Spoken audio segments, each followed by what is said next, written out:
ভিতরে রং করা হয়। দেখেন আমাদের গ্রিলগুলো অনেক সুন্দর হয়েছে, বেগুনি কালার।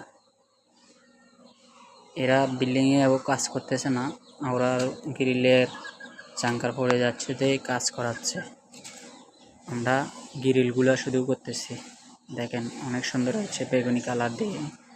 আর দরজা দেখেন, দরজাও ডিজাইন করা হয়েছে, ডিজাইন অনেক সুন্দর হয়েছে। যোগাযোগ করবেন। আমরা পূর্ব পাঠানগড় আছি, কন্ডাক্টর মসজিদ, পূর্ব পাঠানগড়। দেখেন আমরা অনেক সুন্দর করে রং করি। যোগাযোগ করতে পারবেন নাম্বারে, করলে অনেক ভালো হবে। সুন্দর করে কাজটা করে দিয়ে আসব। আমি নিজে থাকি, নিজেও কাজ করি। আমরা অন্য মেস্তরি কন্ডাক্টরের মতো না, কাজের গোয়ার থাকি, আমরা মেস্তরি দিয়ে কাজ করাই। দেখেন কাজ করালে যোগাযোগ করতে পারবেন, নাম্বারে দেওয়া হবে, যোগাযোগ করবেন।